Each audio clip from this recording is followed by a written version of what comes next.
welcome to the Transfer Exchange Show. We are live. I'm joined by Garth. Garth, out of the FA Cup, straight into it. Out of the FA Cup, I want your first feeling, one word. 2 words, not surprised. And we're joined by Steve K. How you doing, Steve? Yeah, I'm good, Keys. How you doing, mate? I'm good. Is the transfer window that started to bubble up yet? It started to get going? It's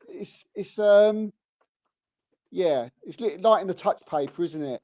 You know, Okay. It's a slow burn at the moment, but we'll be asking you a little bit about that later on. But first of all, we have got to talk about the FA Cup, the magic of the FA Cup, which saw the biggest ever FA Cup upset of all time, when the holders, which it completely left my mind that Crystal Palace were the holders, were knocked out by non-league Macclesfield. Now, if this would have happened 4 or 5 years ago, it would have been a big thing because it's still a Premier League team, but it wouldn't have been as big as it is now because they've knocked out the holders. And that, for Macclesfield fans or the Macclesfield team, that must be an absolute dream they're living in right now. We also saw Arsenal go through, not surprisingly, against Championship, bottom of the Championship side, Portsmouth, after an early scare within 2 minutes of going down. And other than that, it was pretty much smooth sailing with the FA Cup. But we've got a couple of more bits to talk about. Chelsea, Liam Rossini in his first game against Charlton Athletic, absolutely demolished them 5-1. It wasn't a 5-1 game necessarily, I would say. First half was not pretty balanced, but pretty edgy. Lovely go by Gerald Hato at the end of the first half, and then the second half we'll leave that till a bit later on. But first and foremost, Garth knocked out of the FA Cup by Brighton, 2-0 down in the last or goal in the 85th minute from Benjamin Sesko, who looks like it's on a little bit of goal scoring form at the moment, looking good. But what was your take on the game? How was it? It was, Man United started well, ish. If Dalot had his head screwed on straight, would have been 1-0 up pretty early doors. But it's the same old with Man United. It just reminded me straight away that maybe it wasn't Ambrum's formation, because obviously Erik ten Hag played the 4-2-3-1, and it's exactly the same again. Our defence just allows, for about the last 4 years, Man United, it feels like we've got good defenders as well. Any of those defenders goes to another club and they'll look solid. But for some reason, one ball straight through, done, dusted, we're conceded, you know what I mean? So, yeah, Brighton deserved the win. No two ways about it. Man United were poor, lacking a killer edge, lacking discipline on the field, lacking desire, heart, you know what I mean, hunger. Whatever euphemism or cliche you want about why we're so bad, it's there. This club, until it sorts out its rotting core, like I said last week, we're not going to get any success. I feel for Michael Carrick. It looks like he's the man coming in now. By all reports, it looks like it's Michael Carrick. I don't think he gets a song out of this team. I really don't. And then he'll be gone in the summer, and we'll get someone else in, and then 12, 14, 18 months down the line, we'll be having the same conversation on the show about how do we sort out Man United. I don't know. But yeah, back to the game. Brighton deserved the win fully. Danny Welbeck, honestly, I saw someone online make quite a nice joke, which is, has there ever been a player that left Man United and has come back to hurt us so many times? Someone put, Diego Dalot, when going back from loan from AC Milan, which I was like, ouch, that's a bit harsh. It is what it is. The squad is all over the gaffs. Fair play to Brighton. They're definitely the better team. And again, like that team, Brighton's got just so many players that I reckon could go to a bigger club and actually be, not a star man or anything, but be a really useful asset to that team, if you know what I mean. Like Matoma, like they've just got good, solid players, you know what I mean. Not Matoma. And they seem to have it sounds stupid, they seem to have a new one that really stands out every time. At the moment, Diego Gomez seems to be standing out quite a bit. Yeah. I honestly didn't realise he come from America. Another player who I didn't really rate when he was at Leeds, but I rate more when he's at Brighton. He's Rutter. Yeah. Yeah, he's a good player, mate. Good player. Gruder's a good player as well, the guys who scored the first goal. That's what I mean. They just seem to keep turning them out, don't they, Brighton? Like just solid players. They seem to keep finding and and making into good players, good Premier League players. I'm just picking up their squad now.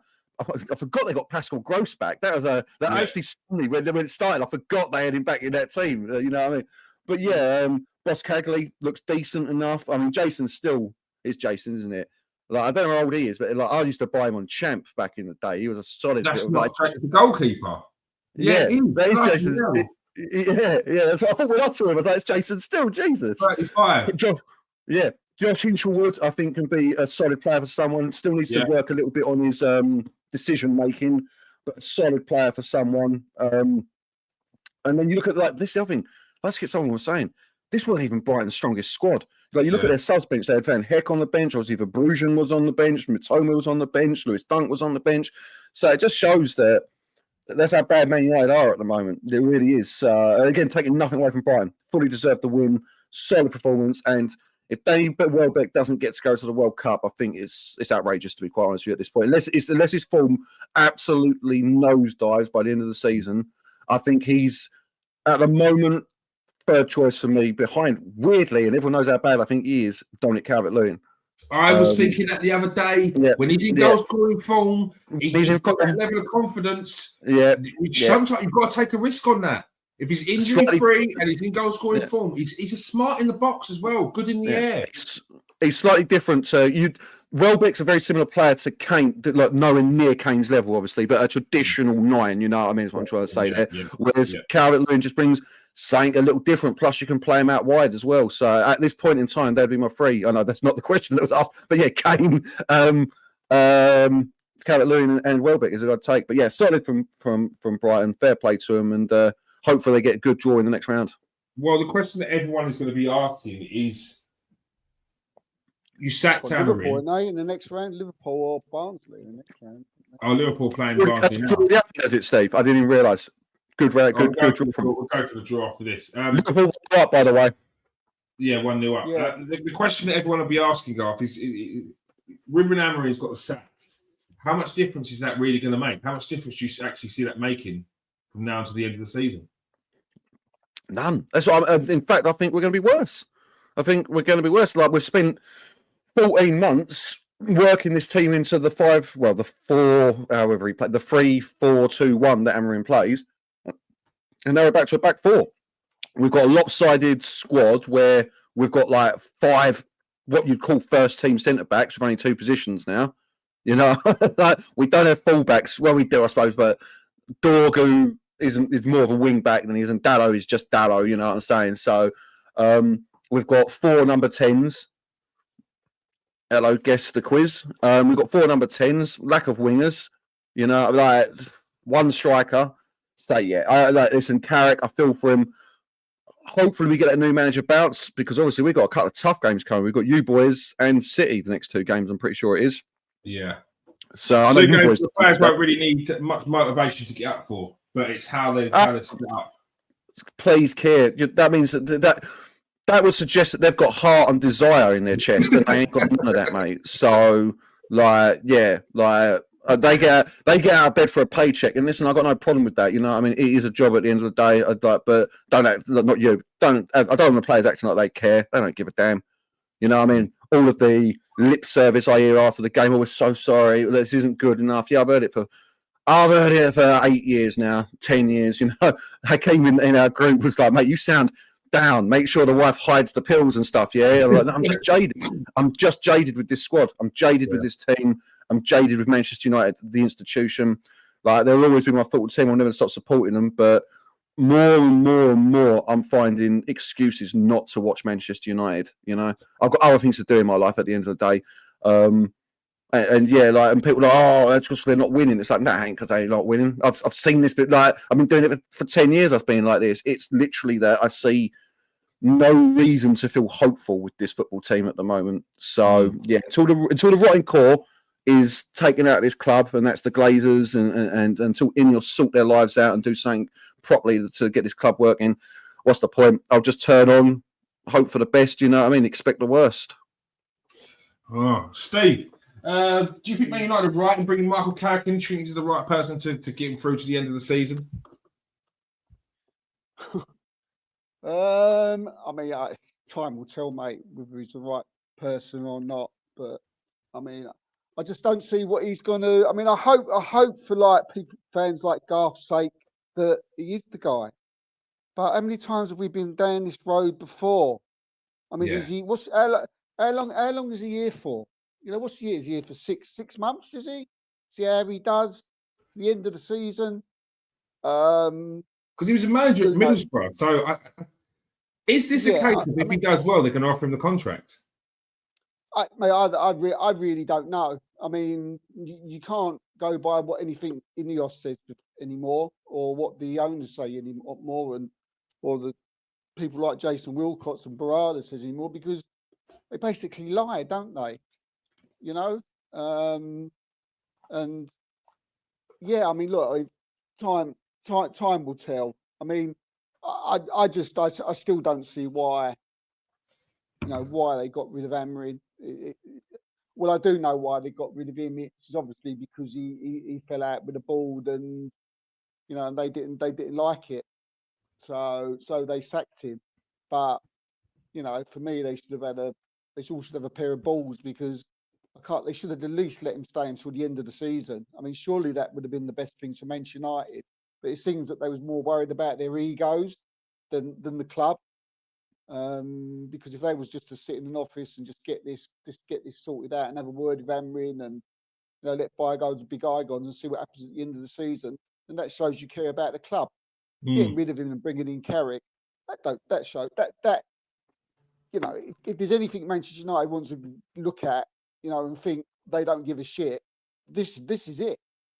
This is it. Sacking a manager who's got you to sixth place in the Premier 3 points League, off the top 4 as well. 3 points off the top 4 in January. Yeah. Because basically someone's put your arse out of gear. And if you compare it to Maresca, it wasn't balls, for that God's bad. sake. What's the matter with you? Hey, mate? If you compare it to what Maresca said, it wasn't even that bad. Like, No. it's for me, that's a pull into the office, have a word, and say, look, you can't be doing that. Like, we can have a discussion about this later on, but we don't air this out in public. Yeah, exactly. Grow up here. You said the words last week. I mean, Jason Wilcox has must have a big ego, and I think that's what it is. And obviously, the guys, below him obviously agree with whatever's gone on, and they want to sack him. But yeah, did you see his comments, Steve? Sorry to cut you off, mate. Did you see Jason Wilcox? Did you see Jason Wilcox's comments? What he said about how it's hard for him because in his heart he's a coach, so he finds himself meddling sometimes with the team. No way! Bring out Kip. I'm paraphrasing a little bit, like a football coach. He said, "Yeah." No, I mean, like, what's he done? Yeah. What has he actually done? God knows, mate. Yeah. And just quickly on Carrick as well. I mean, just packing up what Steve said, it just shows the lack of ambition for Man United.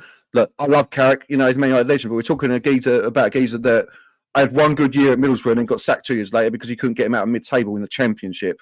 That's what Man United are. Like, I know Carrick's Middlesbrough, and it was like one of those where it was like he's a good coach, and they were always hoping that he would get him over the line. They were always hoping, and there was just results were never consistent. And as soon as Edwards took over, they results was more consistent. They were pushing into the playoffs and doing really well. I think they were second when he left, and have dropped down again. But yeah, I mean, you got to blame. I mean, a lot of the. We spoke about it last week. Garth, I think, alluded to it. A lot of the Man United fans have got to blame, because they're getting this. I hate to say it, and they're getting in that DNA where they like, it's not working, sack him. It's not working, sack him. This is what Chelsea do and Tottenham do.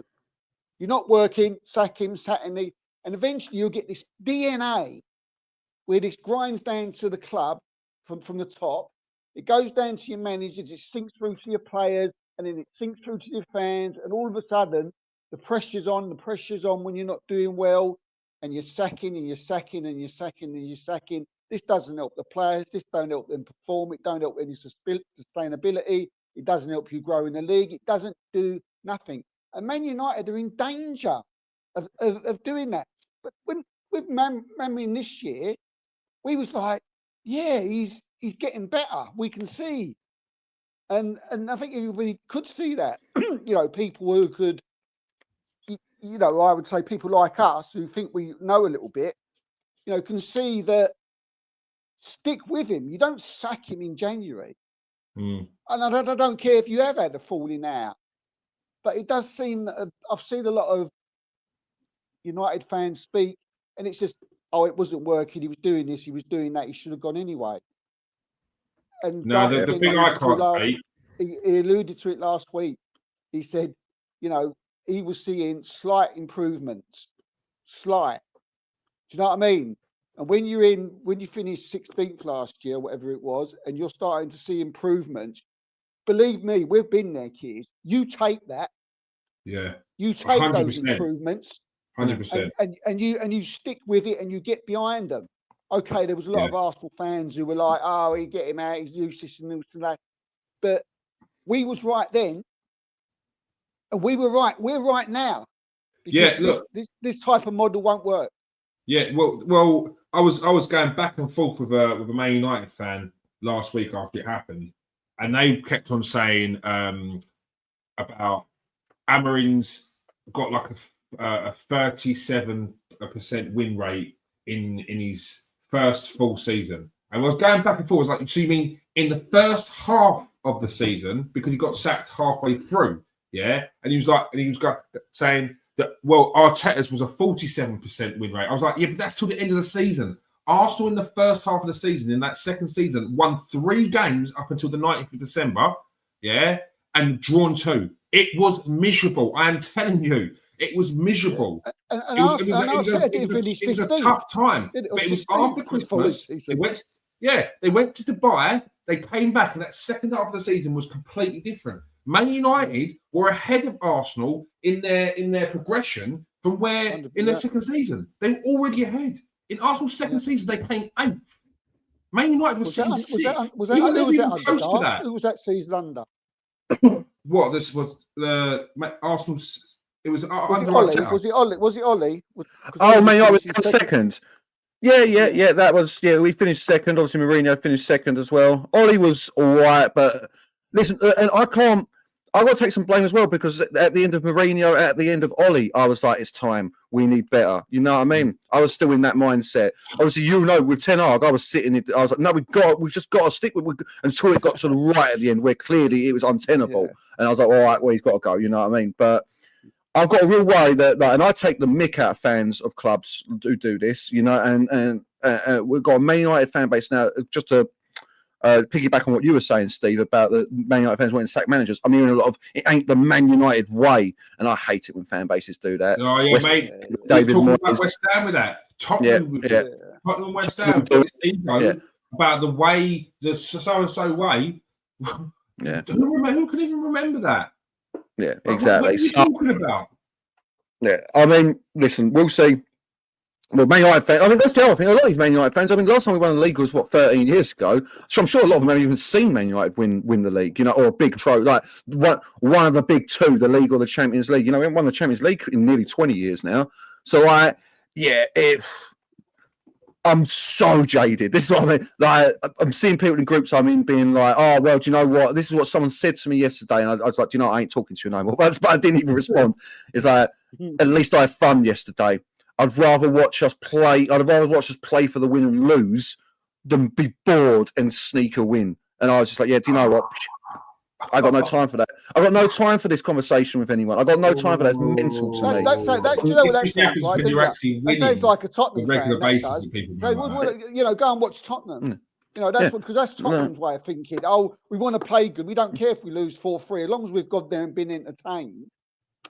That's just a quick side note as well. Amorim beat both Burnley, because we drew 2-2 with Burnley, remember, as well during the week. We beat Amorim this season, has already beaten both Burnley and Brighton. I know it doesn't mean anything, you know what I mean, but just throwing it out there, until the board can sort themselves out and until the fans can have patience, and I mean real patience, and like I keep saying, I'm not immune to this criticism either. I was like it, I get it, you know what I mean. We are Man United at the end of the day. Like, more is expected, but until we can let a manager come in, build the squad around his philosophy and stick with that philosophy for the 3 years, that's the top 3 years before you can make a solid judgment like this isn't working. we're going to be nowhere. You know, we might sneak a cheeky UEFA Cup. We might sneak an FA Cup. Like, we'll get Champions League here and there, like into the Champions League. I don't mean winning it, obviously. Listen, it's a cup competition. Exactly, it's not what I want. You get in it, you might win it, maybe. You know, Liverpool did it in their dead period, didn't they? They won a Champions League. You know, I mean, maybe, but if everything goes well. But yeah, I don't know what to do. I'm not smart enough to figure out what to do, to be quite honest with you. But as for Carrick, apparently it's only till the end of the season.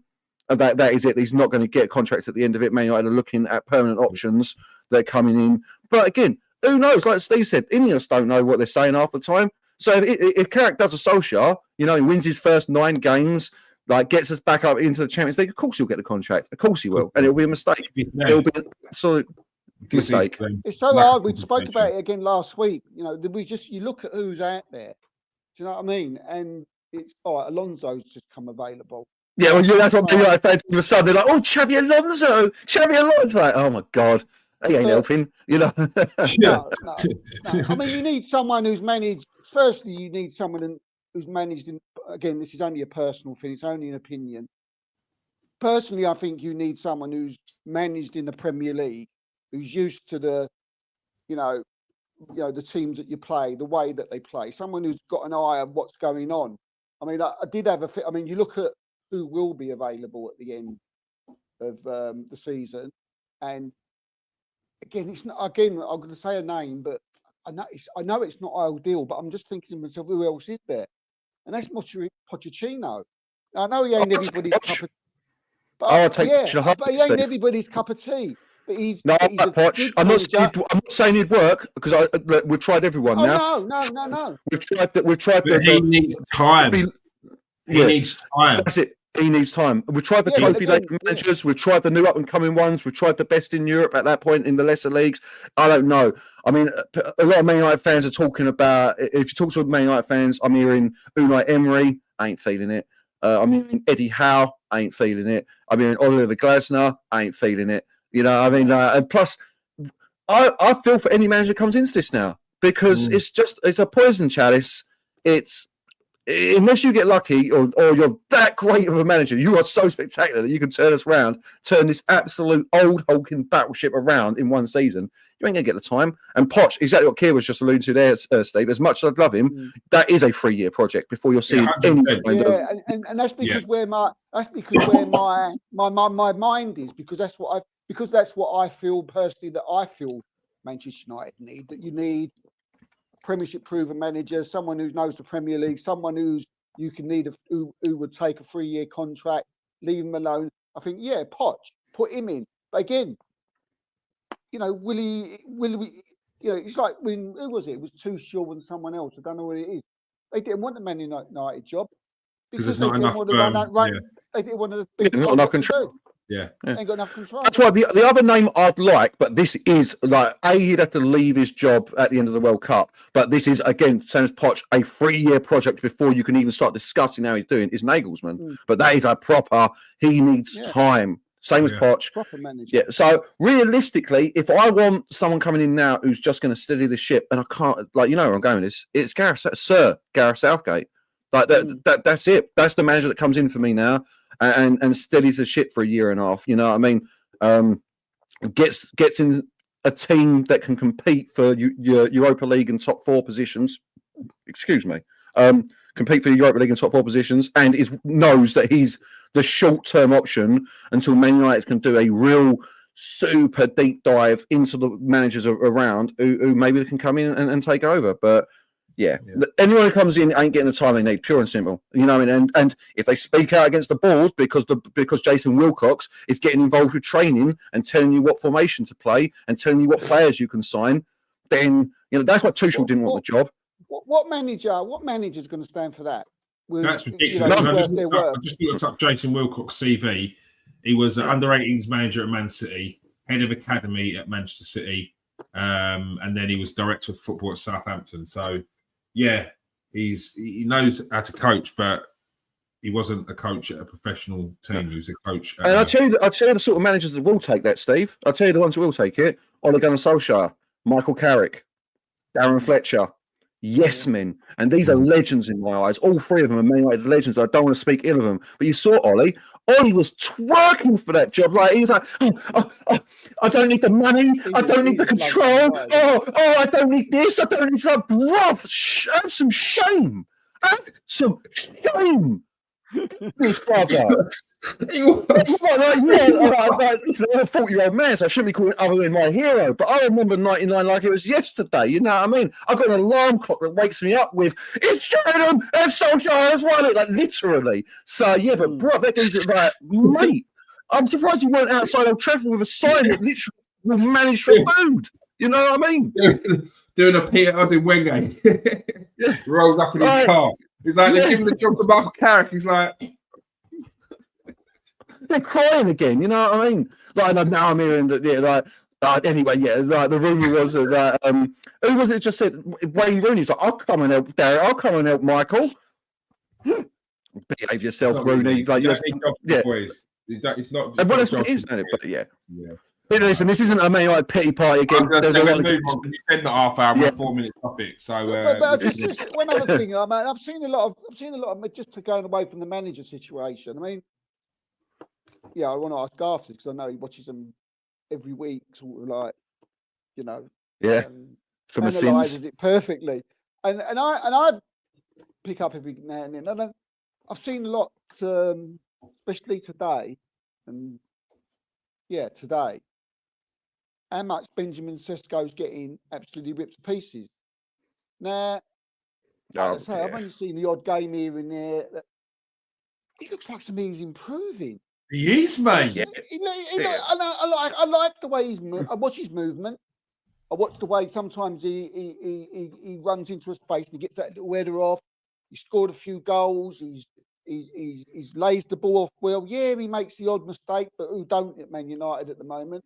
But the absolute outrage over Benjamin Sesko and Amorim bought him and 75. I'm seeing all this and I'm like, I'm not seeing what you're seeing. So I was interested in what Garth thought. Yeah.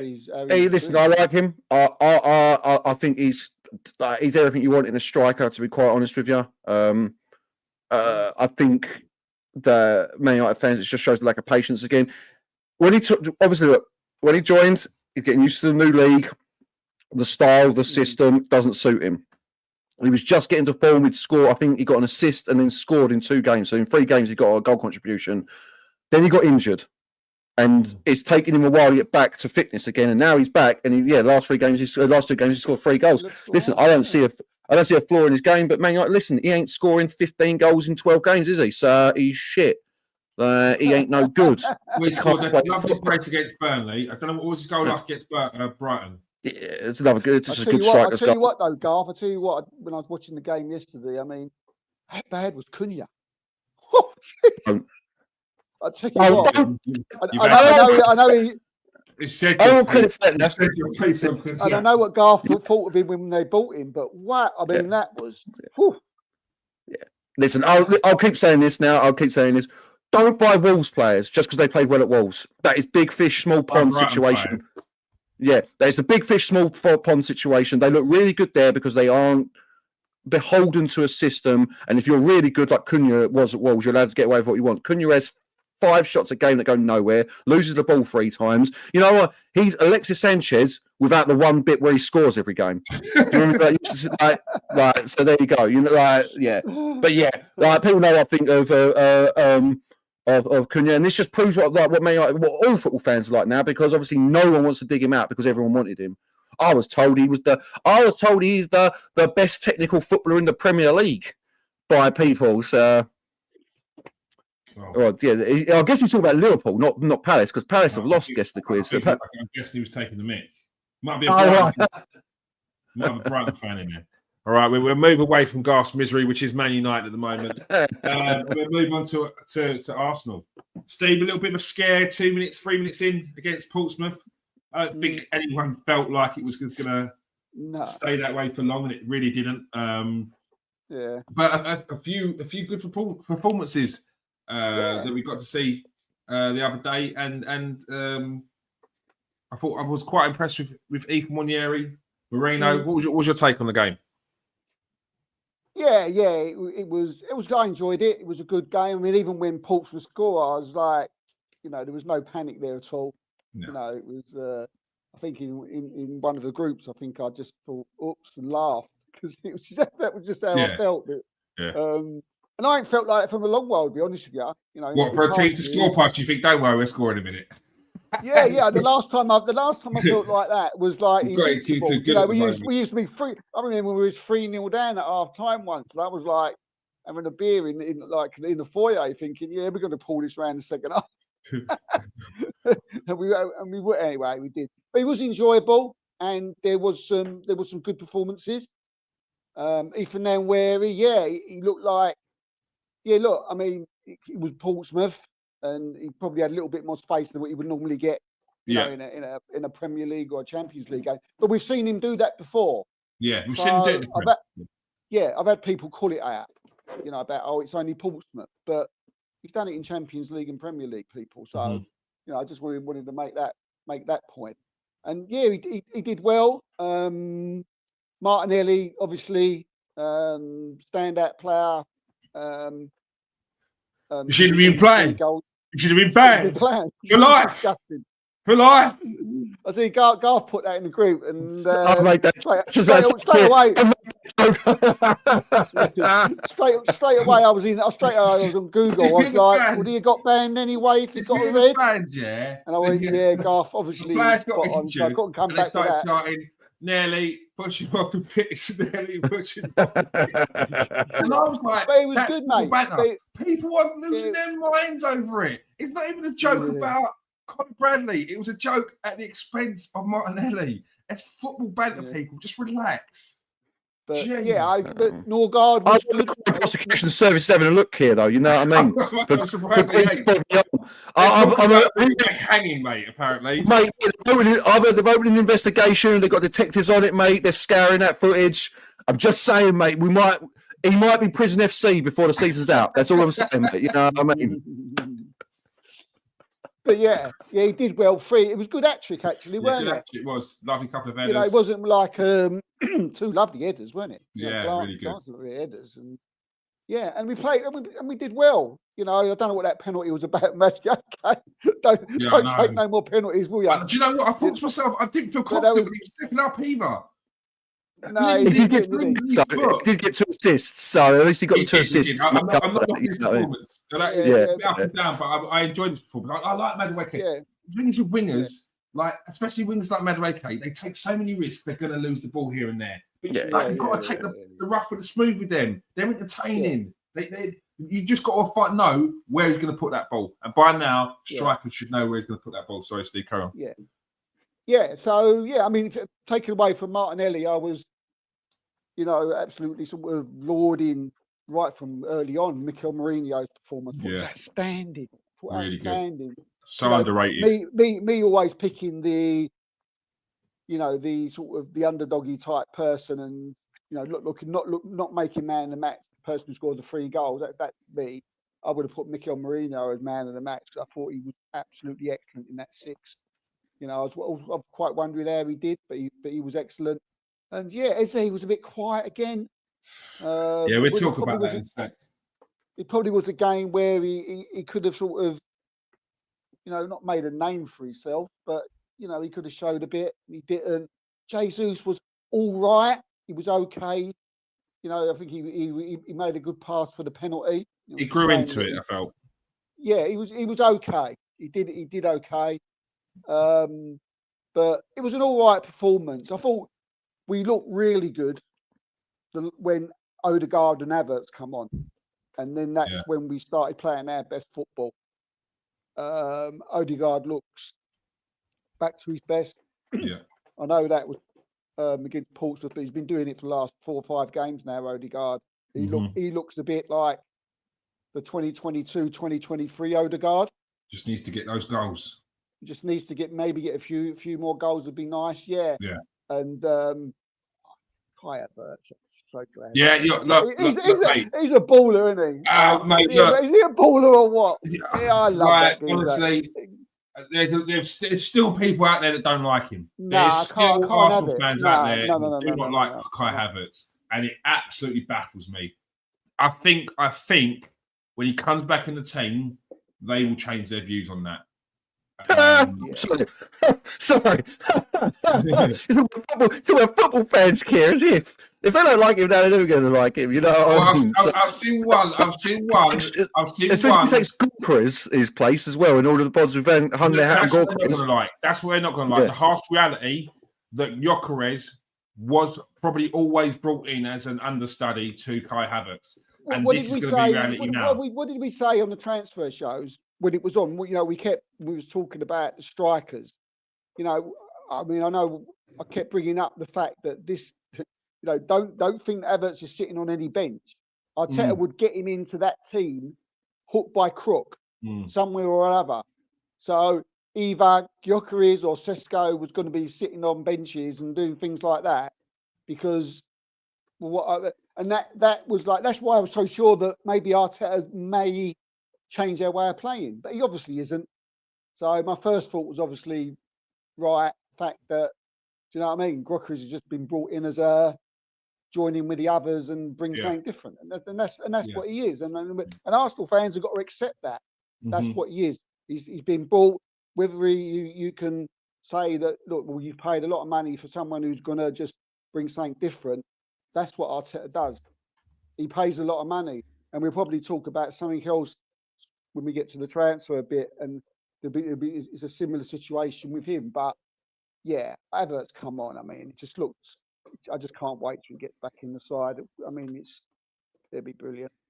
Yeah, I am looking forward to see a much fitter Kai Havertz. I think with Gabriel Jesus, I think you're seeing a player who's come back from a year out, basically, and didn't have too much football before that, after recovering from that previous injury, and you're just going to see peaks and troughs in his performances. Would you still, though, Kiers, would you still play? Because it's as much as I would, you know, I can appreciate that Gyökeres still isn't, you know, there. I'm still inclined to maybe still playing him against Chelsea Wednesday night. Because the fact that if something ain't broken, why fix it when the other two are just on their way back? Yeah, look, with what we know. I think that's what's stopping players like Jesus. It's definitely what's stopping Havertz from starting, because he can't come straight back in. But I think that's what's stopping Jesus from starting, because we did see him start against Crystal Palace, and he had a good game. So, and he played 60 minutes there, but he hasn't started the game since. And I think they probably realised it might be a bit too soon to be starting him and playing in that 60, because you can't really start a striker and take him for half time. You've got to be getting that 60 minutes in, really a minimum. So I think the fact we never see I'm just trying to be supportive. Like, yeah, look, we can play Gyökeres, but it's for me, it's getting to that time. Look, we're getting to the business end of the season. We need someone up there that's going to be a bit more of a presence. I do feel for Gyökeres, because I think there's a lot of pressure on him. But, like, yeah, it's tough. Come on, mate. You want to say? Okay, I'm not going to. But let me make it a little easier for you, Kier. If Kai Havertz was fully fit, match fit, does he start? Yeah, he starts. Yeah, Havertz starts. And it's Jesus. The only reason he ain't starting is because I'd say Kai Havertz ain't ready for, like you're saying, for 60. He ain't ready for. If Jesus is fit, he starts. Really? Because just the box movement is not enough, and he has to get it. I can't hear people turn around to me and say he's not getting the ball, because we've seen Moreno go in there, he gets the ball. We've seen Jesus go in there, he gets the ball. We've seen Havertz get in there, and he's getting the ball already. Like, there's got to be a certain amount of responsibility the striker is taking upon themselves. It cannot be that he is spoon-fed everything. That's not how it works. I don't think I've ever heard of a striker where it has to be him for every time. It's got to be perfect there. Because when it is put in there and he's not there, then that's a problem for me. If you're saying he's got to get that service, then he has to be there, and he hasn't. Yeah. So, yes, I'm not going to rip him apart. He still can play a part in this team in helping us win the league, and I still think he could score some important goals.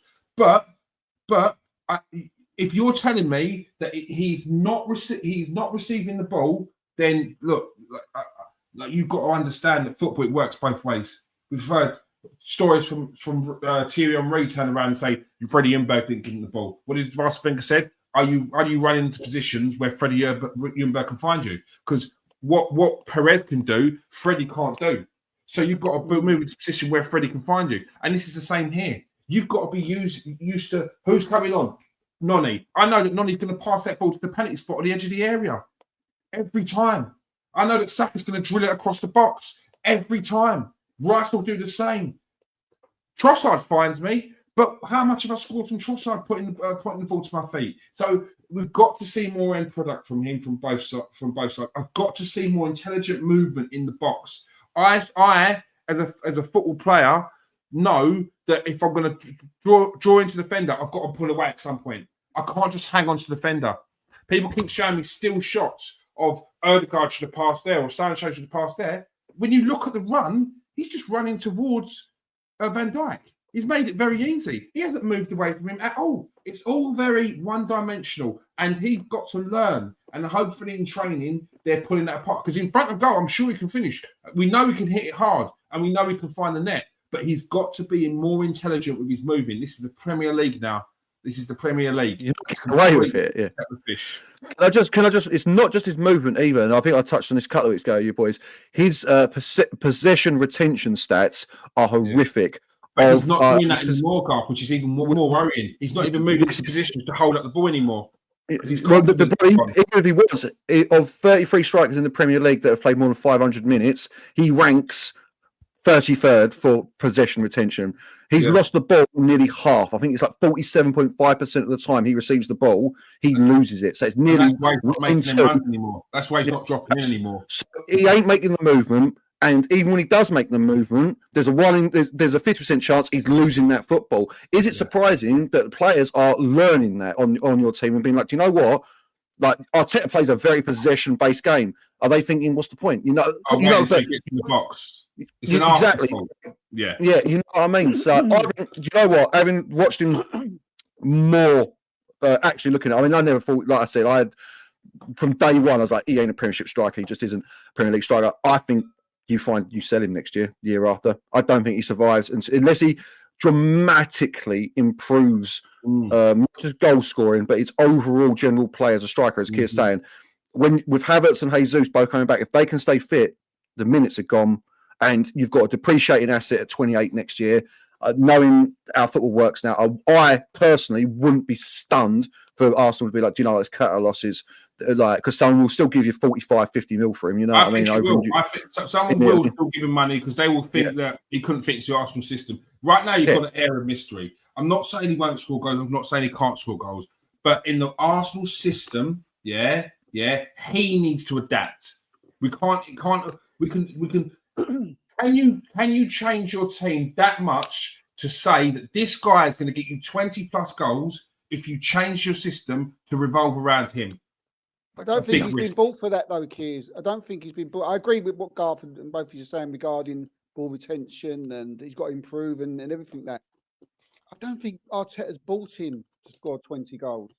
No. I genuinely don't, because I look at the way we play and I look at the way we've set up for the last, I don't know how many games we played this season. 25, 26 games so far this season. He's played 80% of them, 85% of them. We're top of the Premier League and top of the Champions League. So there's something. We're not playing with 10 men every week. No, we're not. So he's doing something. What has he been bought for, though, Steve? Because he isn't just bagging 20 goals. As I just said, ball retention, horrific. Dribbles. Here's another. Like, I know everyone's statsman, and I'm a statsman. He's got a less than 20% dribble success rate, so he can't dribble with the ball. So he can't run with the ball. He can't run with the ball at his feet. He's got no ball retention. He isn't scoring goals. Like, what is he doing that keeps him at Arsenal? Well, at the moment, he's got to improve. He's got to improve. But again, you listen to what Arteta says, and you listen to him speak about him, and apparently he's doing what he was doing, and he's basically saying he's happy with what he does, but there's certain things to his game he's got to learn. And 27 though. I'm pretty sure you don't learn. Sorry, mate. Sorry, mate. Yeah. No, I just say he wouldn't be. We are where we are at the minute with him in the side. Yeah, no doubt.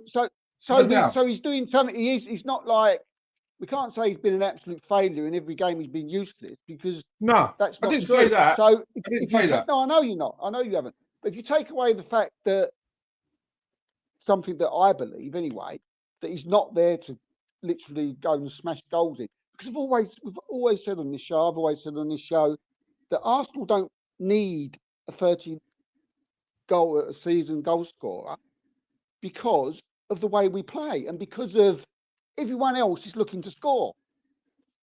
Trossard, Martinelli, Saka, Madueke, Eze, Odegaard, Rice, Zubimendi likes to pop up. Timber's always in there. You've got the two centre halves.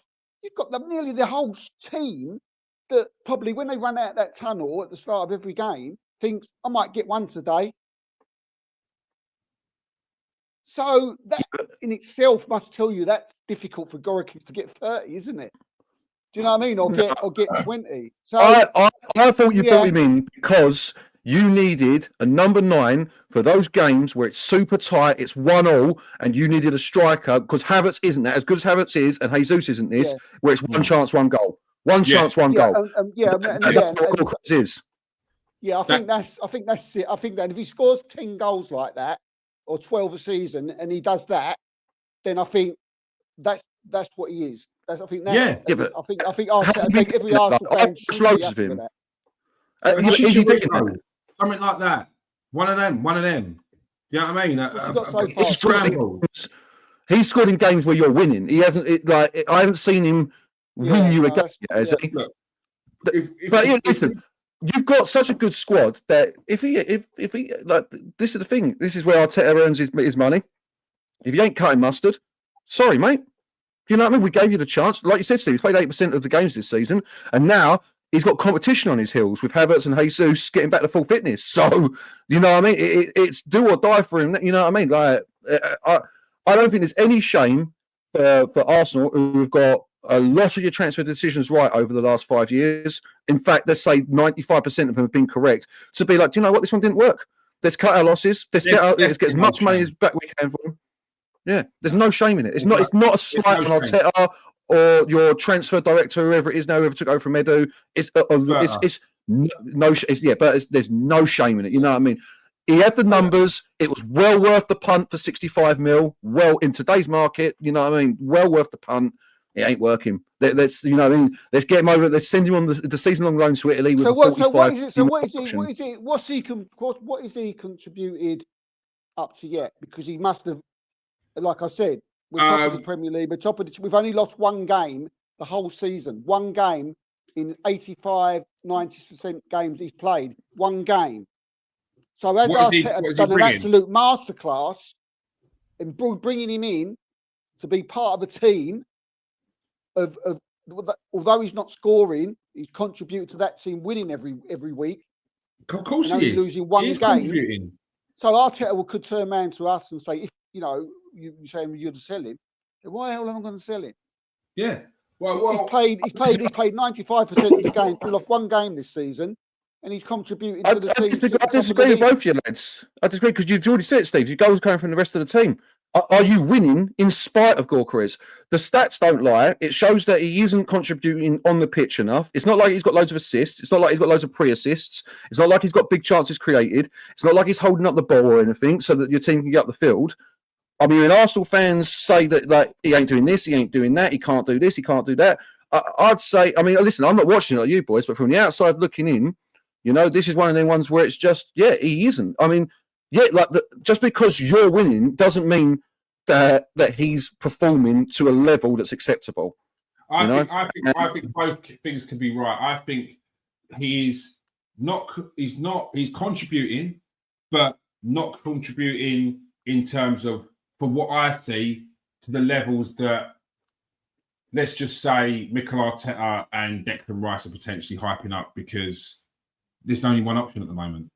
Like I don't like. He's not. What else are they going to say? How many goals would you When a expect him goalkeeper- to score this season, Giz? How many goals? I think if Victor Gyökeres, if his movement was better, yeah, with the skill that he does have in front of goal, he should have, if I'm being nice, at least 5 more goals. At least. From balls that comes to the box, movement off the player, at least 5 more. Yeah. Now, if we just go off of what Kai Havertz done in his first season and what Victor Gyökeres is doing, yeah, they're pretty much the same up until now. Yeah. But I saw more from Kai Havertz in that first half of the season than what I'm seeing from Victor Gyökeres. Yeah. So when we was talking about, Kai Havertz is doing this, he draws away his man, his link up play is really good. People were looking at us like, "What are you talking about? He's here to score goals." And it's like, no, but there is a really good parts of his game which you can't ignore. And there is some of that with Gyökeres. There is definitely some of that where he is drawing players away, but sometimes it's too easy. Sometimes he's it's not too a baller easy. like Havertz, is he? He's not. No, but he doesn't need to be. He doesn't need to be. Technically gifted. He's not technically He's a big gifted lump. like Jesus. He's a big boy. He's not technically. He's a boss. He's a battering ram. He's a battering ram. But he's too close to his defenders. And that is intelligent. I think he'll be better than next season. I think he'll be better next season. I always thought it would be a case where he'll be better next season. But I'm more concerned about what he's doing this season. And I need to see him move away from those defenders. First season, he was the man on everybody's lips, wasn't he, in Europe? He won the, what do you call it? He went on my lips. Or whatever. No, he went on mine. He won something, didn't he? Most goals scored in Good Europe. Ain't he like the 5th highest earner as well? But I know he's on over 200 grand a week. He's on a lot. He's up there, mate. Yeah, he's up there. He's not as much as I know that, Steve, we have this conversation a lot of us. I know that it is very much in your DNA not to say anything bad about Arsenal players. He ain't performing. He is not performing to a level at all. The moment Havertz is back to full fitness, he's on the bench. And now you've got a 65 minute. No, I got a 65 million pound asset on 210 grand a week, just doing nothing. Yeah. You have to. I don't disagree with you. He's got to get better. You have to move him on. Yeah. I don't disagree with you. Where do you think he needs to get better, Steve? But I'm also not as naive, right, to think that he's played 95% of the games. We've lost one game. We're top of both of Europe and the Premier League. I'm not that naive. He's doing something. Last season, he has not improved the team. But he goes back. He's improved. The players that were poorer in them areas of the pitch have upped their game, mate. Believe me, they've upped their game. Where do you think he needs to improve, Steve? Jesus looks better, and I guarantee you, Havertz look better. And all these little things, little cogs. Arteta, he's a clever man, Arteta. A very clever man. You know, he hasn't brought him in to score 30 goals. I'm not dissing him. I'm not saying he ain't gonna. I think this season's gonna be hard for him. This is the way I'm seeing it. I think this season will be hard for him. Right? He's coming to a new league. He's playing in a team that whatever people were probably up there with the top 3 teams in world football at the moment, right? And he's come from Sporting Lisbon, where he was the main guy, the main focal point, and now he's here and he's in a team where he's not the main focal point. He's just another player. And if you're just another player playing for Arsenal, you've got to learn to adapt to the way they play, and you've got to learn. You know, like the players have got to learn for him. I don't agree with that. I don't think Arteta's brought him to come in and start every game. I don't think that. But where do you think he needs to improve, Steve? I think he needs to improve for the things that Garth said. You know, like his ball retention, he's holding up, and sometimes I think he does make the runs. He does know where to go for the runs, but I think he gets. Because he's playing for Arsenal and people can't, he's not the be all and end all. He's not the focal point like he was at Sporting, where it was just whoever got the ball hit in. That's not Arsenal. If Saka or Odegaard or Martinelli or whoever like Declan Rice, they get the ball, he's not the first fall. straight. And I think he gets a little bit frustrated when he makes the run. Like I've seen him, and I've seen him put his hand up in the air quite a few times, going, why didn't you pass the beat? Because you're not the first fault, mate. You've been brought to be part of the team. And if you've just got to run your nuts off for 90 minutes, yeah, if you've got to batter a few centre arse so that others can find space or move into space, and those behind you or those from last season are now going to step up a level because now you're at the club and you're a risk, then I'm happy with that. And that's the way that's why I see it at the moment. But I do agree that yeah. I mean, I'm not, you know me, kids. Believe me, I do slag off Arsenal. I do have a go at Arsenal when we just do it on the group chat rather than online. Face spacing. Where it's needed. But that's where I am with it. I don't want to start saying about selling him and getting rid of him, because I don't think that's the way Arteta's thinking. I don't think that's what'll happen. Yeah, look, I mean, I just think I do agree with what Garth said with the things that he's not doing, and they have to improve. But he's doing something right. I'm not having it that he's played every game. At his age, I don't think they improve. I don't think he's got the time to improve. Well, only time will tell. I was saying, like I said, end of next. I wasn't saying you sell him in the summer. Like I said, it's the end of next season, because once Havertz listen, in the year of PSR and every pound note counting, I don't think you can have in your squad a player who isn't doing enough. I personally, you were winning these games last year. You were scoring these sort of goals last year. You've already said your goals come from everywhere else on the pitch. I have to disagree with you, Steve. I don't believe that he was brought in for anything else other than to score goals. And I don't think that he's doing his job. I mean, he's a striker, of course he is. Like, that's what they're there for. He's otherwise, they haven't done their scout idea on him then, Steve, because trust me, I looked deep into him. And if you're trying to tell me he was brought in to hold up the ball, muscle defenders off of it, he ain't that player. He isn't that player. I'm telling you, he's. That's why you do a 2-year deep dive. Talking to me as if I've praised him and I've not told him he's got to learn. I'm just saying to me as if I've said that he hasn't got to improve. I'm not saying that at all. He hasn't been. For us to get the best out of Victor Gyokeres, for Arsenal to get the better out of Victor Gyokeres, they would have to change their old style. That's a fact. No one's going to tell me any different. And anybody who's watched Arsenal a little bit over the years and not going to change the way that, look, we finished second, we've come so close to winning a title. They're not going to all of a sudden, because a 28-year-old comes in from Portugal, think, hold on a minute, he's got 30 goals. Let's rip it all up. Bullshit. That's not happening. He's got to just be part of the team. And I agree with Garth that the fact that there's certain things he's got to learn, right? Whether he learns those things is time will tell. You know, time will tell, because Zubimendi's come in, he's fitted in straight away. Yeah. And other players are coming. But we're talking about Gyokeres. I'd have more worry about Eze. That's the person. We're going to Eze for a second. What I will say about Gyokeres, I think that the things that Garth is saying that he needs to improve on, for a 28-year-old, I don't see the improvements. What I do think he can improve on and needs to focus on is that box movement. That is. I think that's something you can. That's something you can pick up.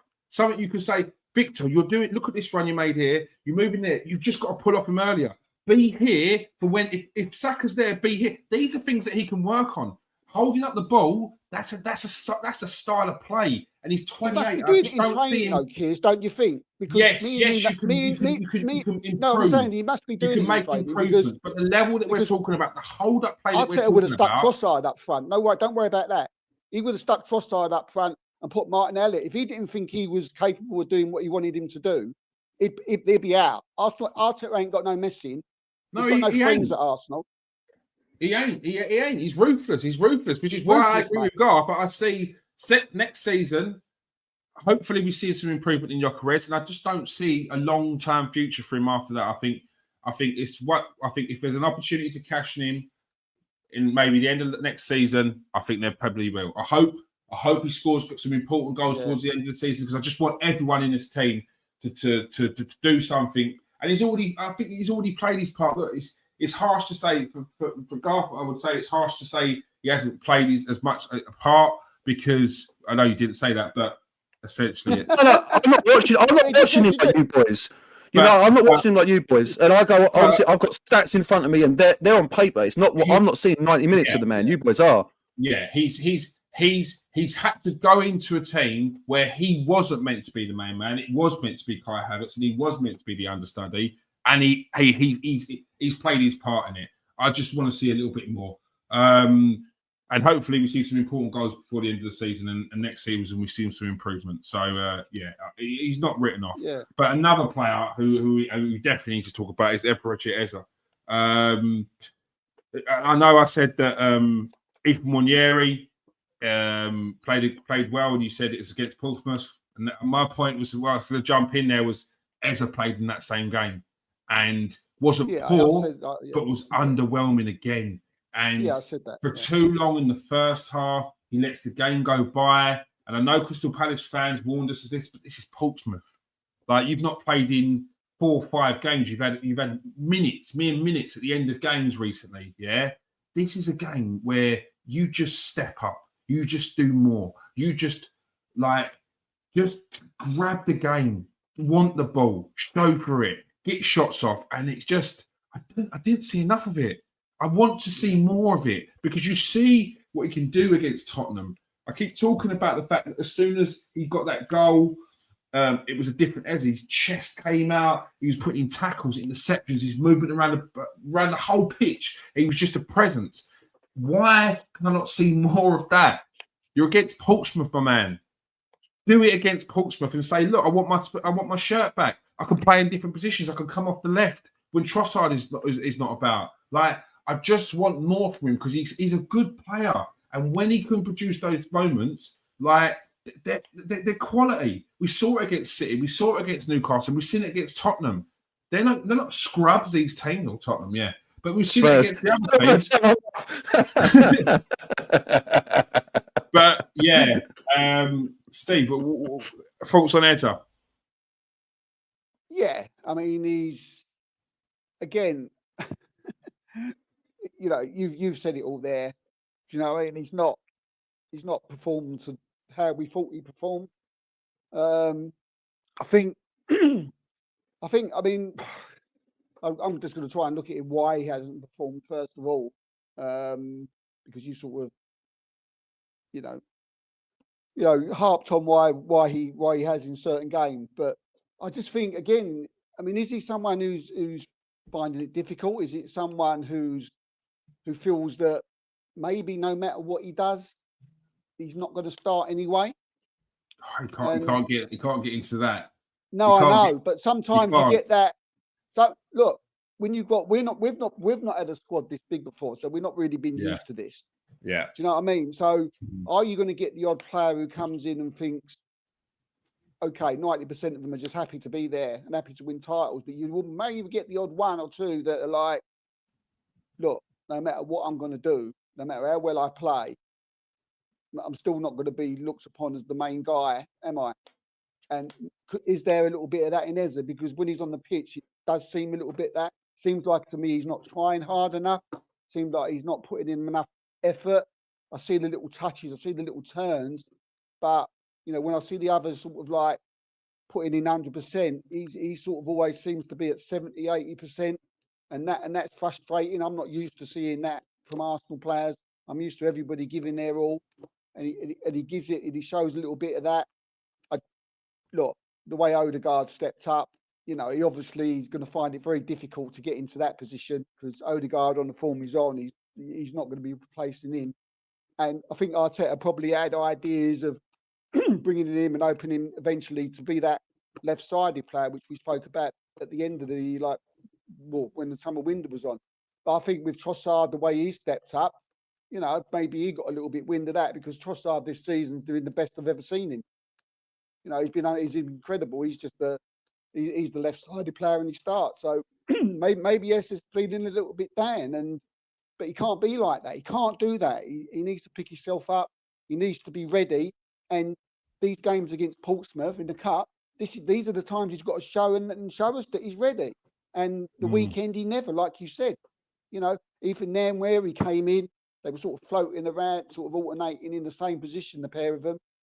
And then where he was the one who looked like he wanted to be, you know, in the mind of the managers for the next week or the week after weekend, and Eze. And that's the worry I've got with Eze, that he don't seem to be putting in the effort. And I'm not having that from any player. I love Eze. I think he's a really tasty player. We've seen it this season, but he needs to be putting in the effort every week, 100%. Whether it's against Liverpool, Man City, Portsmouth, or Wigan in the cup. And at the moment, he's not showing me that, and he needs to back up his ideas. We're talking about Goroki, 10 minutes ago. One thing that we can't, say about Goroki is that he doesn't not give 100% every single game. The guy runs his bollocks off. Eze doesn't do that. Yeah, it's concerning. I don't know whether it's. I just feel like it's his style of play, but I need to see more tenacity and more dynamism from him. Like, it's not. We ain't that team. You can't.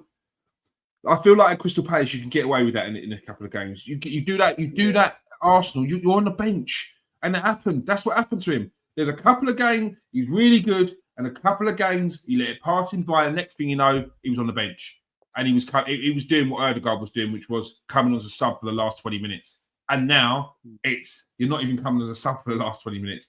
The last time he started in the Premier League was when we conceded that goal, and it was where he was left sleeping at the back post. He didn't follow the track his man, and he scored at the back post. He was hooked at half time, and he's not started a Premier League game since. That tells you that he needs to work on his defensive and off the ball game.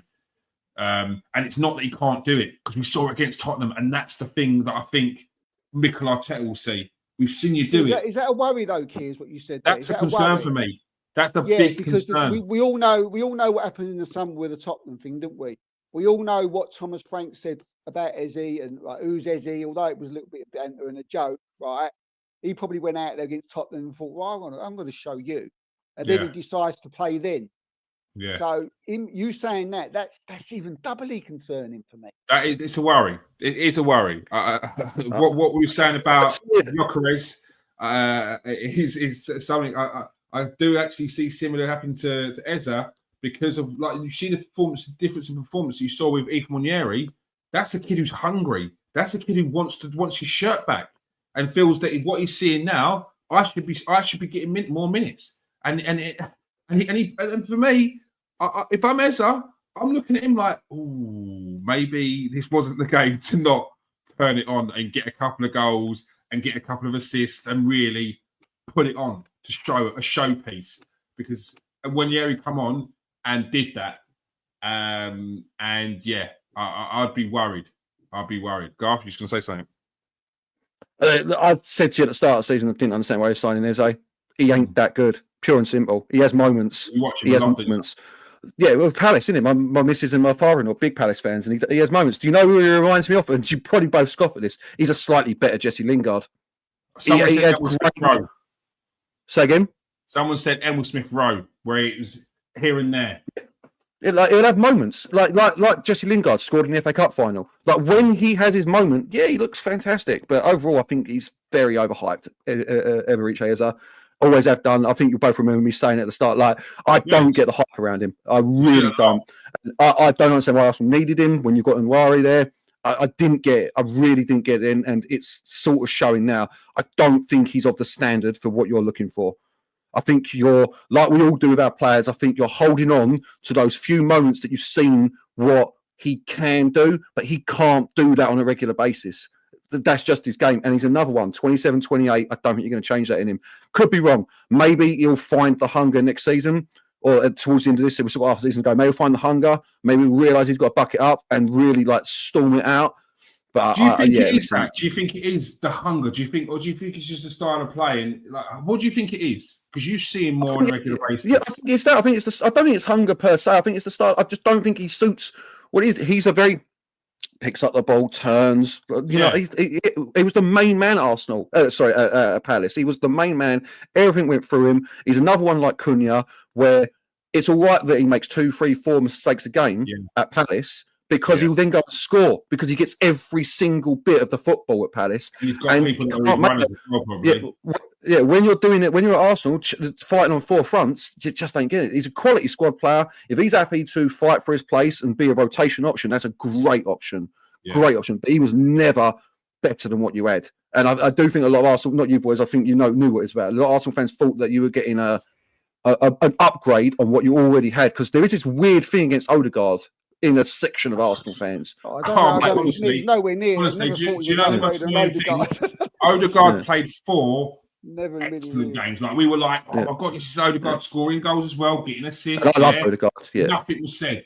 Odegaard had against Liverpool, but Rice the same and Zubimendi were both underwhelming in that game. The messages that I got in my comment section, Odegaard was poor. Odegaard was poor. So you've come back, you've waited because you've seen the videos I've done on Odegaard. You waited until he had a bad game to say something, but you didn't mention anything about the 4 games that he played where he's looking back at his best. Player FC, isn't it? It's player FC people. Yeah, listen, look, he's a great option, and to win big competitions, you need a big squad. And if you can keep him happy with, he's got a couple of goals, couple of assists. If you can keep him happy with 30 games a season, 15, 20 starts, 10, 15 off the bench, you know what I mean? Then you've got a quality option in your squad. There's no 2 ways about it. Yeah. But he's never close. He's never close to a first teamer in that Arsenal team. You know what I mean? In my mind, he's third choice. So he's third choice in his position. Yeah. I mean, are we looking at this differently? I mean, we're looking at the players that we bought in the summer. Gorikis, Eze, Madueke, who's been probably the best out of the 3 of them. Yeah, but he's had his moments of where he could have done better. Has Arteta bought these players a squad? I know it's a lot of money, but when you look at it, I mean, where Arsenal finished last season, we know that injuries hit us hard. We know what happened the 2 seasons before that. If you're Mikel Arteta and he's sitting there and he's thinking, right, he's obviously looked at it and think, I still think that my 11 that I've already got can win the league. But what I need is for them to get better. What I need them to do is to up a level. So to up them a level and to strengthen the squad, I need to bring in 3 or 4 players, right, who people will go, oh, yeah, if I don't, lift up my level, and not only that, then they can come in. And Garth said about Eze being a decent squad player. I mean, having Eze, Madueke, and Gorikis as sitting on the bench waiting there, and if you're like a rival team and you're looking at that and you're thinking, you're knackered after 70, 60 minutes, you see Eze, Gorikis, and Madueke warming up, you're like, oh, but do you know what I mean? And there's the fear factor, and that's where you get the name of the fear factor. So maybe Arteta. Maybe we're looking at this differently. Maybe we should be looking at them as just as squad players. I think there was method to the madness of buying players that are slightly more experienced, slightly older. And I understand what Garth is saying in terms of you don't need him, but I think you've got to remember last season we missed an Odegaard who was come back from injury and was not up to the level that was needed. So I think they've looked at that and thought, do we risk having another season with a developing Monieri if Odegaard is injured again, or do we bring in a ready-made player now who in the Premier League can do the business and they can slot into Odegaard's position, which is why I think you saw the start of the season with Odegaard injured 3 times, freak injuries, that Eze started. And he played his part. He's got 9 goal contributions in 26 games. The goals, there's been important ones as well. This isn't like that ain't even bad numbers. Actually, that ain't bad numbers. Sorry, And when you look at them, it's not like a 2 here and yes, you got the hat against Tottenham, but there was a last minute one against Newcastle. There was a last minute one against Man City to push back to equalise. Like these are important things. What I just want from him is more of what we've seen of the good stuff on a more regular basis, more consistency. And the other day, I think. He had like a 6 game, but it was a 6 game which I can handle. It's a 6 where you're not the main thing, you're not doing anything, but you're keeping things ticking over. You're still working. I can accept them ones. Yeah. What I can't accept is I'm seeing the ball getting from left to right, and you're standing there. I can't accept that. I need more movement from you. I need you to be a part of it. Don't watch it around you.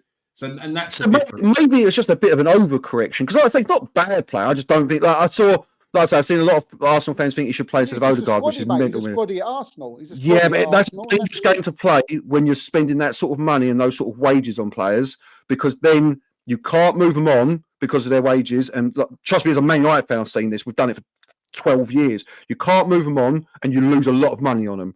And now, in the era of PSR, that now means it affects what you're bringing in the summer. So I think that we'd all have expected more from these players, but you're doing fantastic. So it doesn't really matter. What happens is, and listen, I'm not going to jinx anything, but I think you're going to do very well coming the end of the season. But if you don't, then who are we questioning? You've spent all of this money. You've got the squad. You've got the manager. Like, you know what I mean? Like, where do you turn? This squad at the end of the day. That's how it works. And that's when you start having to trim down the players. You're like, do you know what? That one didn't work out. This one didn't, and you have to just move them on just to keep that rotation of players coming in to make you get to the next step. I don't think it's going to be. I don't think I agree with what he said. I agree with what he said. But when you look at it, you know, and the reason why Arteta, you know, wanted to strengthen the squad and bring players in certain areas because of injuries, which is what he's obviously wanted to do. You know, unbelievably, the beginning of this season, straight away, Havertz out for the rest of hasn't played a game yet. Odegaard out for the majority. Yeah. So the two players that we've been speaking about today, Yorikis and Eze, are the ones that are playing their positions and have taken their place. And you couldn't ask for more, could you? You're top of the league and the top of the Champions League. Yeah. So it's like we're trying to sort of like. But also, you've got players who aren't getting minutes who, in reality, should be over these players. You know, I mean, not called Chris because you haven't had a striker, but I've had this conversation with Keir for a while this season. Yeah. I think Ethan Nwaneri must be sitting there being like, hold up a minute. Like I think it's a very different situation with Nwaneri than most players his age. He got so many minutes last season, and now his progression as a first-team player has completely stalled. I'm not saying he's got worse; he hasn't, but his actual minutes on the pitch, because you brought in a player for 65 million who's definitely getting in front of you, and he ain't bringing as much to the table as you are. And that's when and this is what I've always said to you: when you have massive squads, when you have massive squads. I know that you like again. We had this conversation at the start of the season where it's like, no, Arteta will keep them all happy. You can't keep them all happy. You've got to win. And you've got to be winning. And you've also you've got to be generous with players and say and be truthful with them and be like, you ain't getting the minutes this year. Here are your two options. Do you know what I mean? You can play 20, or we can send you out on loan because you are not getting these minutes, mate. You know what I mean? Like, but I know for a fact to play. Yeah, I know for a fact that Nwaneri don't want to go out on loan. No, I don't want to go out on loan. I'd rather not. That's what you want to see from players. That's exactly what you want to see from players. Nwaneri wants to stay at Arsenal. I've been told this. Nwaneri wants to stay at Arsenal. That's beautiful, but he needs to get them minutes. Yeah, no, but he doesn't. But he's been told. He's been told what his situation is. Now, whether he all of a sudden gets minutes second half of the season, would be a worry for me in that player. If he's happy to just sit on the bench week in, week out, that's a worry for me. I think. But at that age, he's not. I've already caveated that. It's very different. Look, Garth does make a point. At that age, he's not. I don't want to see Nwaneri starting every week. No. Now, I don't want to see it. I don't. And if that means him sitting on the bench for the next 80% of the season, then he's got to accept it. He's still only young. He's not. For me, he's not ready to sit in that position as a title charge for the next 35 games of the season, Champions League. No. But more minutes. I think he will get more minutes. Like coming on the end if we're winning. I saw him yesterday. Your Champions League game. He's bigger as well. He's grown. I'm not saying young kid. It's a very hard act to keep everyone happy when you've got a squad that size. That's all I'm saying. I'm not saying that anything's wrong. I'm not saying I don't think you needed Eze because I think you've got a big enough squad. I know you had bad injuries last season. I think Eze was an overcorrection. I really do. Last one on that. But what I would say is what we've got to remember, the top of the conversation before the start of the season was if if Mikel Arteta does not win anything, he gets a sack. Yeah. Now, look, Steve, fair. I'm not saying he would have got the sack. We know he ain't going nowhere. We know he ain't Ain't going going nowhere. I expect with anybody on the planet, he ain't going nowhere. But it will be a spicy summer if he doesn't win anything, yeah, because people will be on it from all different directions, and mostly probably rival fans, which is crazy. So there's a lot of pressure. Yeah, there's a lot of pressure. So on our situation, the last piece, and you with that what you said, and it's true, that will get a bit spicy. If Odegaard looks injured, you've got to be mad if you think you want Nwaneri to take place. I'm sorry. And that's what I'm saying. And I love Nwaneri, but you've got to be off your rock. But you've got to be off your rocker. I think what you said last season. I think there was no other option behind that, Garth. And we was talking about when you're there's the same so much. When Nwaneri, has played too many games or he's out of form, the backup option to that was no one. Yeah, but this season, in my mind, you've got Marino, Trossard can play there. Like this is what I'm saying. Like I don't, I get it 100%. And again, it's coming from a place of jealousy for most rival fans because we haven't got a squad that can even like your B team's better than our first team. You know what I mean? Right? So, but all I mean is it's very difficult to keep everyone happy. It's 100%. Very difficult to make sure everyone gets their minutes. And I feel for Ethan Nwaneri because I think that he hasn't got anywhere near what he should be getting minutes-wise this season. And I don't think that Eze was a necessary sign. But I get you saying, like, you're right. Arteta's probably looking at it like, if they're letting me buy these players, like, every manager wants as many players as they can get at the end of the day. You know what I mean? To win trophies this year, and if if the excuse is the same situation as last season, where Odegaard gets an injury, you've got to play Nwaneri, and his form drops, and you've got no other option, and it doesn't work. Then you're done for. If I'm a young player, like just say for instance, I'm leaving Nwaneri and Bournemouth come in, which they have done, and they want to loan you, and I'm Arteta. I go up to Nwaneri and he says to me, Bournemouth want you to go on loan this season in January. If you want to go, you're going to go, but it's up to you. If I'm in Nwaneri, I want to be part of this. Yeah. I want to stay here. I want to stay. Even if I don't play a game for the rest of the season, I want to feel what this is like. I did say that to you, Garth, in a private chat. That's worth. Sometimes that can be worth more than actually playing. To be around that, even on the cusp of the England squad, it's a World Cup year. I don't know. Obviously, we've got different viewpoints on this. For me, someone who's played that many minutes last season, I would want to play as many minutes as I possibly could in the Premier League. But that's what for me. If a player's saying no, I want to stay here and just hope to get minutes. I don't. But again, it's different mentalities, different strokes, different folks. You know what I mean? Like, that doesn't vibe with me. That one, it really doesn't. So, if you're 18 years, if I can ask you both a question, then it's just interesting. You're both an 18-year-old. You're both playing for Arsenal. You're both in this situation now. You're offered to go out on loan. So you're going away from this, right? Do you go on loan? Well, yeah, that's what I just said. I would personally, but you keep missing the big point of how many minutes he played last season. This isn't just normal way. So with all that taken in consideration, I would personally. Okay. And me. Would you stay or would you go out on loan? I ain't going nowhere. You know what? I'm knocking on the manager's door, but like, boss, give me a cup. Of course you are. You're right in that sense. Play me against Chelsea. I can't play me against Inter Milan. I want to play. Play me against Inter Milan.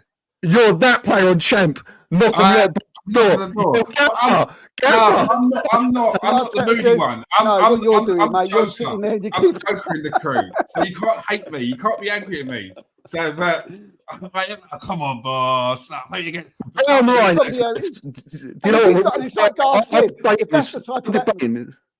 I'm debating this with you like it's a problem. These are the biggest first world problems for a football club. Oh my God! And worry, one of the best youngsters I've seen in a decade. Ain't getting no minutes. Oh my days, Gorgeous, your third choice.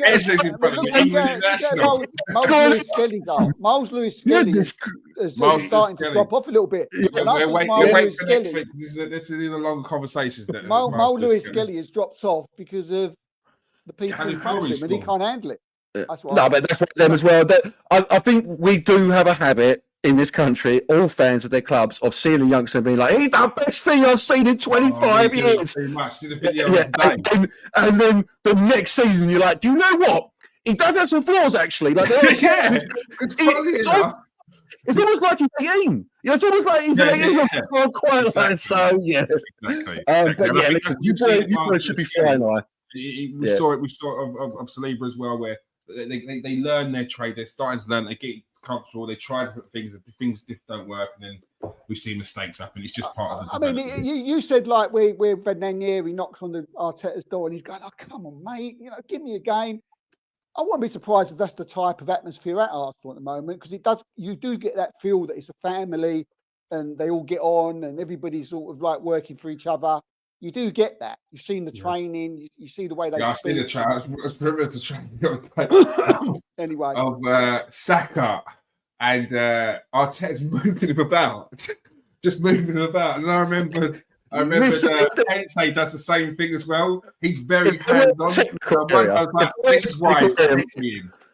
Yes, if they were in a technical area, or if they were in a technical area of the managers, Arteta and they would be on the pitch, literally moving players. You know, Red, stop.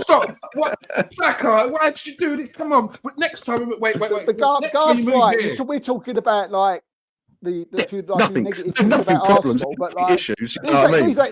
these ain't really problems, are they?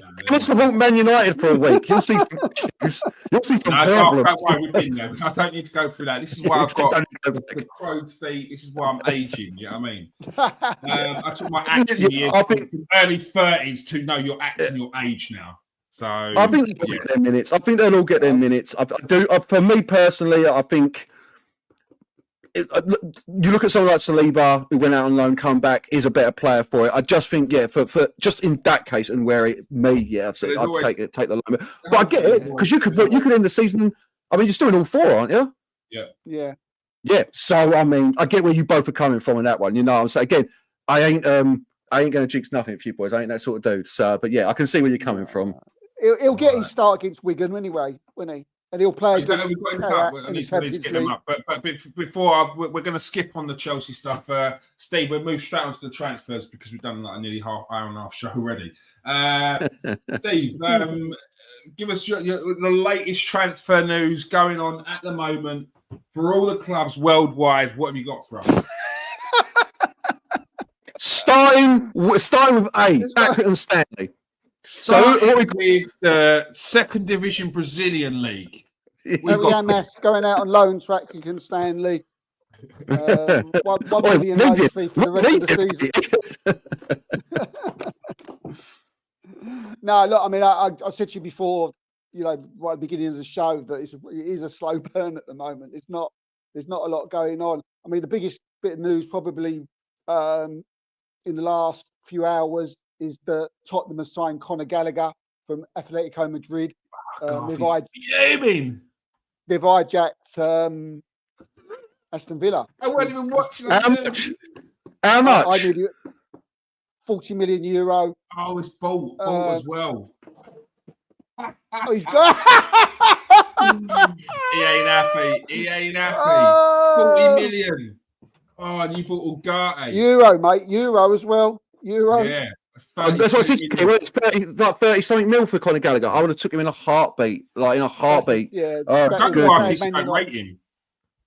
He's just a solidly good midfielder.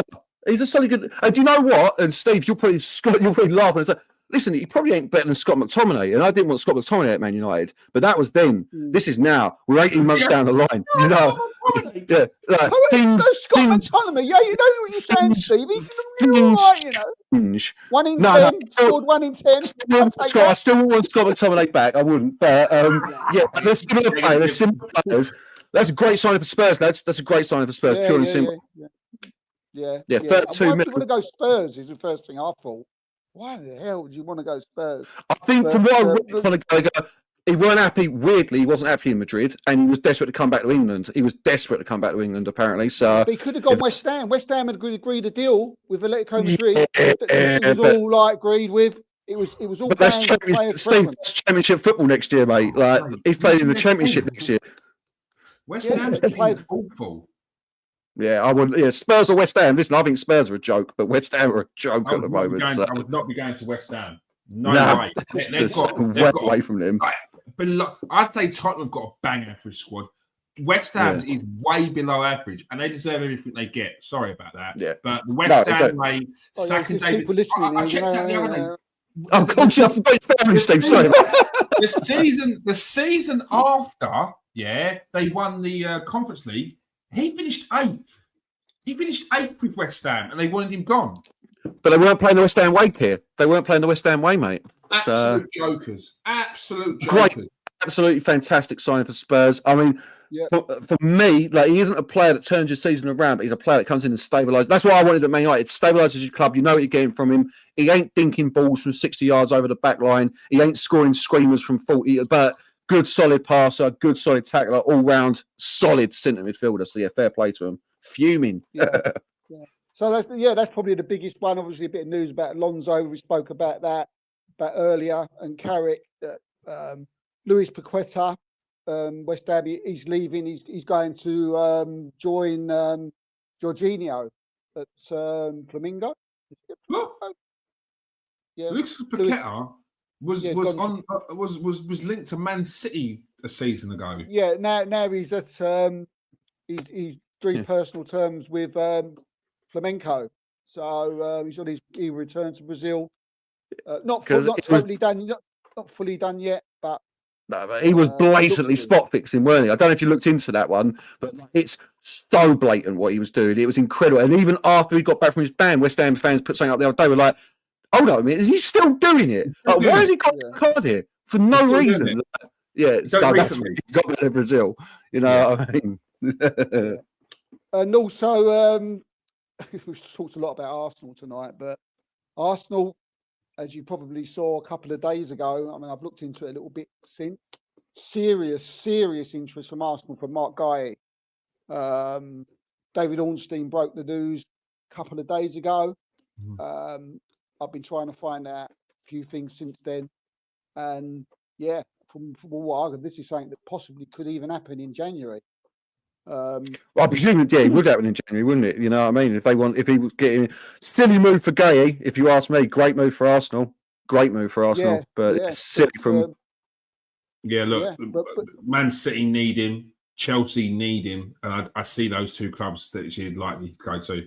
They're two good clubs at the end of the day. They're in good places, so I think it makes more sense. Is there somewhere that Liverpool pulled out now? Liverpool now looking elsewhere, or he's they're back for that Scalvini, ain't they? Whatever it is, the Italian centre back. So looking again, it's between Arsenal and Man City. For 20 mil, it's a great signing for Arsenal. But I couldn't understand personally why he would do that, because he ain't ever getting past Gabriel or Saliba into that team. You know what I mean? And personally, I don't think he can't play right for left back. Yes, but fair play. That'd be great. Another good signing for Arsenal. Yeah, I mean, it's one of those ones that Arteta always talks about when opportunities arise. You know, Arsenal will be there, and I think this is one of them. You know, it's a no-brainer, isn't it? Really, someone of his ilk, a good player like him. Obviously, I dare say he does like this thing, Arteta, of getting players who are all from a club. So I guess the SD guy thing might be a little thing in that. But it makes sense for Arsenal. It does make sense because as an option alternative for Gabriel, is it? Exactly. Because Miles Lewis-Skelly is someone who we know that Arteta sees as more as a midfield player as time goes on to the future. We've got Calafiori and Nketiah now, who seem to be the two that fight out for the left back position every week, and that opens a space up for someone to slot in. To team up with Gabriel, so it leaves a space open. And if you can get him in the summer, for instance, you know, then you're getting him for a freebie. It's an absolute no-brainer, isn't it? And if Guy can, and it's funny, straight away where I was talking to people, especially today, he was talking about when he played against Arsenal in the Carabao, he scored and he didn't celebrate. Straight after, he was talking freely to the Arsenal England boys and putting the old hand over the face, and they're laughing and joking and stuff. And you thought, what's going on there? What's all that about? Why didn't he celebrate and all that? So, you put two and two together, and you can see David Ornstein's exclusive. then yeah, you feel that this is something that could be on the cards. Yeah, even 20 mil in January is a great sign because the other thing we were getting, like, you could literally flip him for 50 next year. And I know, listen, I know people don't like talking about it like that, but that with the era that we're in, where every pound note counts, it's a great signing however you look at it because he's only 25, isn't he? 26, Gay? Yeah. Yeah. Yeah.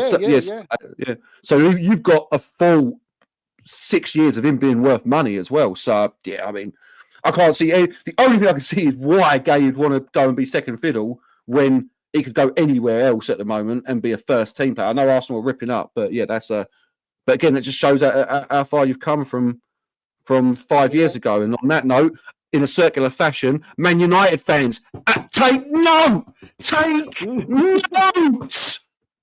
Sorry.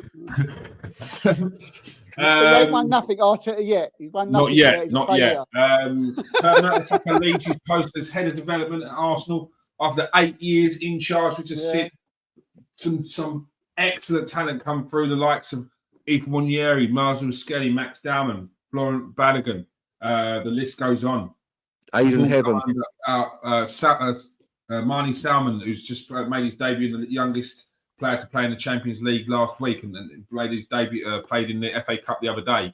Looks you know you're getting young when you see 81 on his back or whatever number, 80 something on his back. You're like, cool, that is a proper youngster, that is, isn't it? You know what I mean? You know you're old when you're seeing kids come through and it's like birthday 2005. Yeah, don't, bruv. Don't. What? I say it to Kirsty a lot, my missus a lot, because on Champ, when you've got the editor, you can put yourself in it. And I still remember the time where I had to make myself older so I could be 16 to play in the first team. Now I'm having to like take my age back like 24 years. Hold on a minute. What's going on? Nah. Yeah, we're no longer young managers anymore. Anwim's younger than us, isn't he? Anwim's younger than us. Is that Samuel any good? I don't know anything about him. I was going to ask you that, funny enough. Really completely. What position is he? Strong challenge when he first came on as well against Portsmouth. Really good player. Really good. Yeah, what position? It's why they weren't overly upset about losing Heaven, because they had him come through. And I said this to Keir, Arsenal fans, just so you know, Heaven's been doing all right, but don't listen to the absolute hyperbole from Man United fans like he's a Rio Ferdinand regen. He's done all right. He looks decent. Right. He's looking good. He's 1.5 mil is a skilled, but he's still a 19-year-old centre back, and they make mistakes. They make mistakes. Yeah. And before we go, let's have a look at the FA Cup draw. We have Liverpool, Barnsley. Liverpool currently 3-1 up against Barnsley. It's probably finished against Brighton and Hove Albion. Stoke versus Fulham. Oxford United versus Sunderland. Southampton versus Leicester City. Wrexham, who beat Nottingham Forest. Former Arsenal Hale End boy Arthur Akwanku saving the penalty for Wrexham. They will play Ipswich. Arsenal versus Everton. Ethan Wanieri gets a start in that, surely. Hull versus Chelsea. That is Liam Rossini going up against his old club. That should be a good one. Burton versus West Ham. Burnley versus Mansfield Town. Norwich City versus West Bromwich Albion.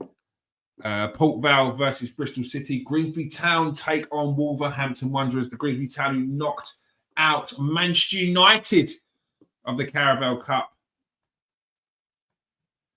Aston Villa versus Newcastle United. Just a bit harsh, Garth, wasn't it?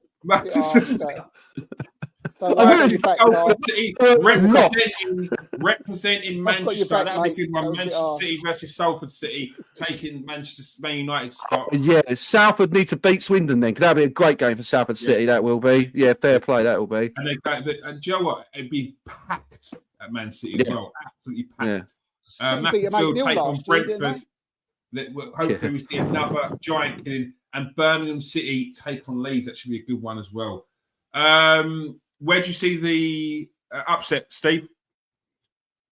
I don't know. I don't see. I mean, Stoke and Fulham. I mean, could be an upset there. Stoke, very difficult ground to go to. So, yeah, I think they fancy themselves against Fulham. We got Sunderland against Oxford. Well, it should be pretty standard for Sunderland. Chelsea got old. That's a bit. Liam was Senior's old club, isn't it? So yeah.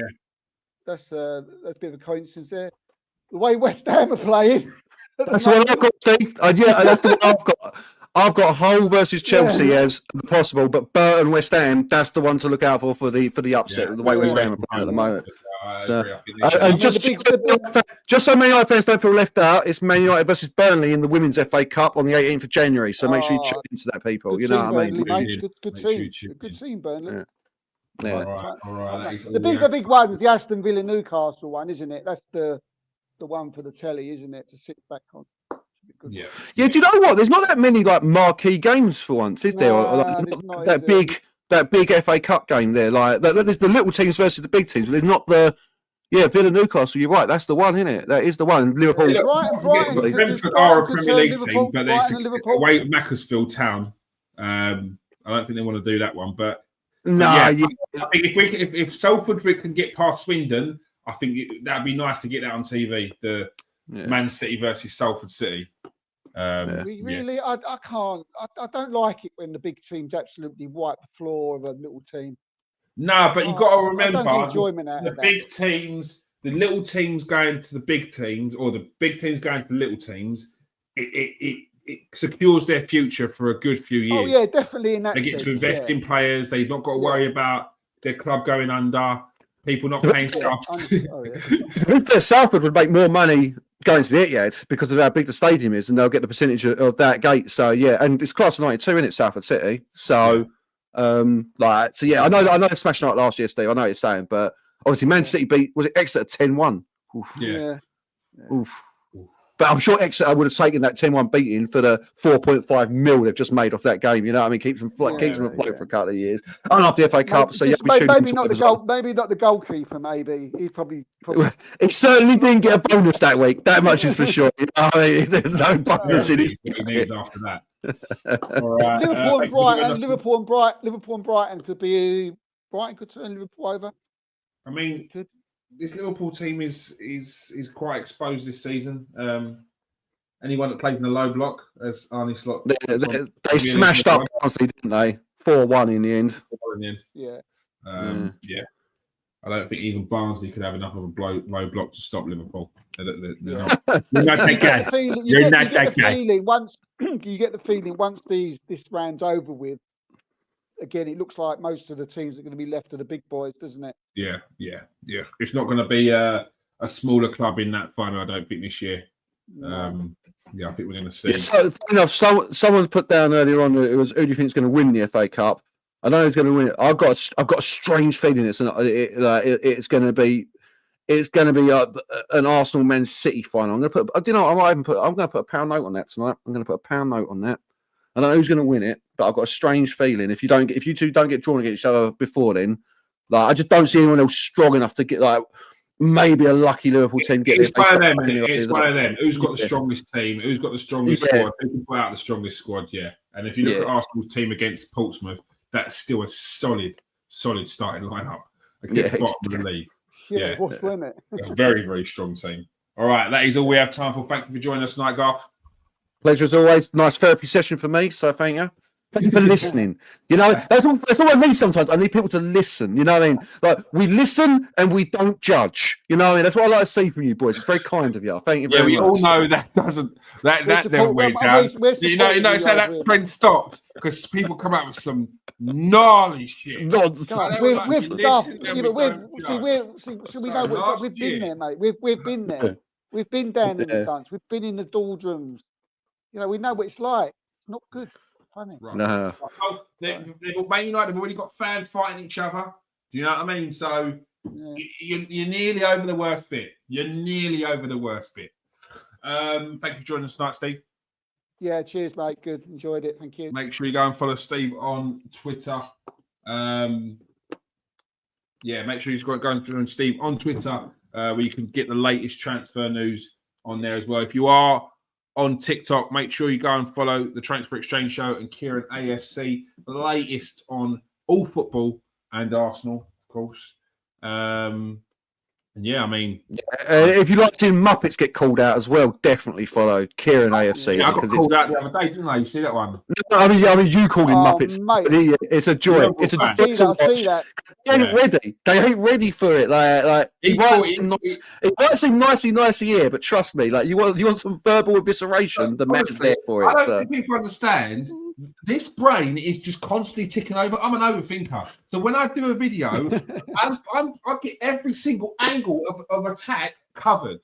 Yeah, so you can come after me, but I don't think you're going to get much from it. Just gives me more content when I have to do a reply.